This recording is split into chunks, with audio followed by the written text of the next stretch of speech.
Assalamualaikum, kembali lagi di vlog Kepar 76.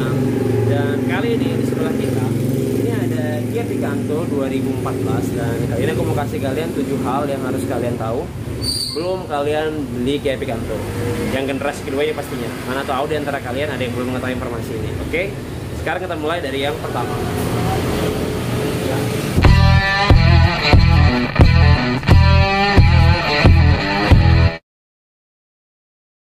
Nah, Kia Picanto ini ya, Kia Picanto ini ternyata yang beredar di Indonesia itu kan yang 1200 cc. Ternyata dia memiliki generasi yang 1000 cc ya, yang untuk generasi kedua ini gitu. Namanya Picanto Morning.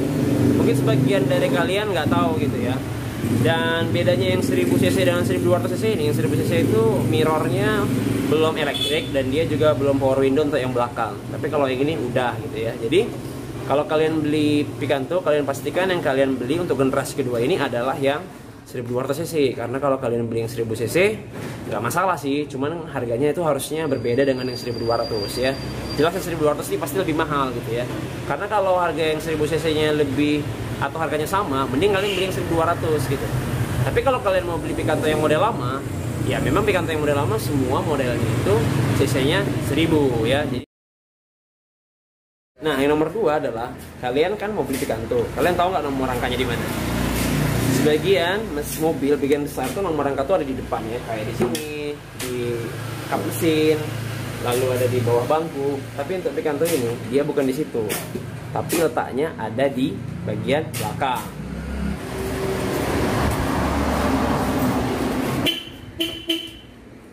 Jadi dia ada di bagian bagasi. Ini kita lihat.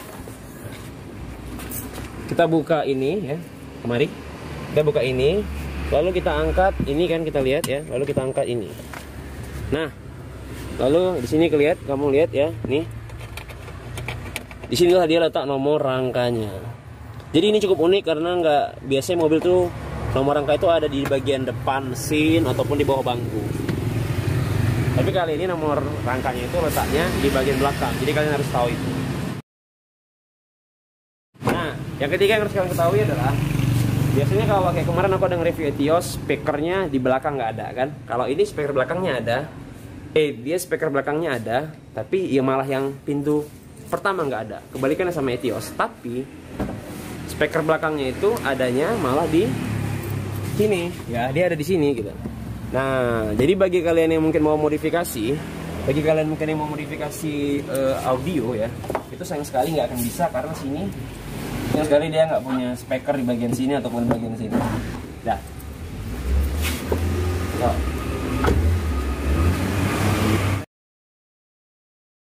Keempat, mungkin sebagian orang juga nggak tahu Picanto ini itu koplingnya ya, itu cukup keras ya. Jadi sebagian orang ngira kalau kerasnya ini karena pemakaian, padahal memang karakternya itu dia agak keras. Jadi koplingnya ya keras. Kalau beli Picanto kalian cari yang lembut amat itu nggak akan ada karena memang rata-rata dia keras.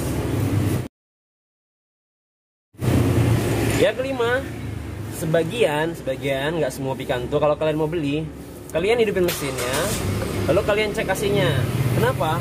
Karena sebenarnya Picanto ini harusnya dia pakai Pertamax ya, harusnya pakai Pertamax, tapi memang nggak ada verifikasi bahwa dia nggak bisa menggunakan premium. Tapi sebagian Picanto yang mungkin terus menggunakan premium, mungkin efeknya jadi waktu dihidupkan mesin, dihidupkan AC, RPM-nya naik turun.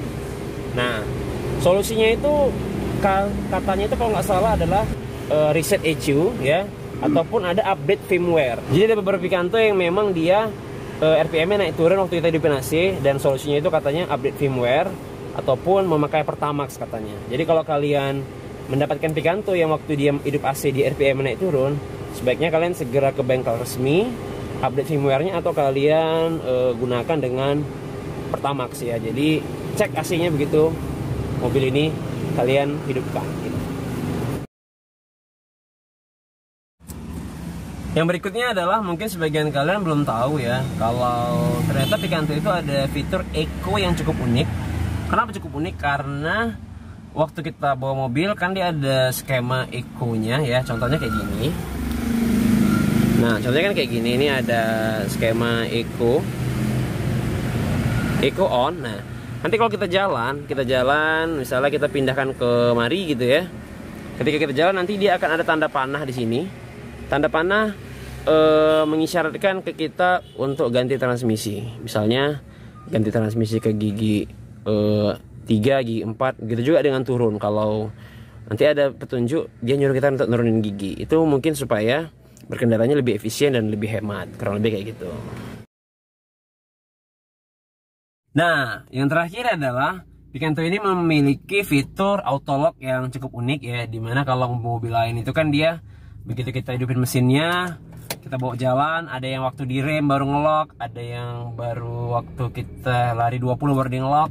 Kalau ini enggak ya, Picanto ini kita cukup tutup mobilnya ya, lalu kita hidupin kunci kontaknya ini posisi belum terkunci, kita hidupin kunci kontaknya, tunggu beberapa saat, maka dia akan langsung ngelock ya. Jadi ini adalah fitur yang cukup unik untuk auto lock dari Kia Picanto ini. Oh ya, ngomong-ngomong soal fitur, Picanto yang generasi kedua ini yang memiliki spion lipat cuman di tahun 2013 akhir sampai 2017 kalau nggak salah, 2016. Pokoknya generasi kedua ini yang punya spion lipat itu cuman 2013 akhir ya, yang ke atasnya gitu.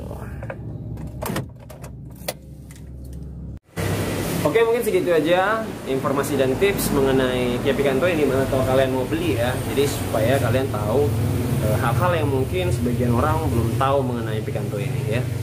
Oke, terima kasih videonya, klik like dan subscribe kalau kalian suka. Aku Rizky dari Kibar 76. Kita ketemu di video yang lainnya. Terima kasih. Assalamualaikum.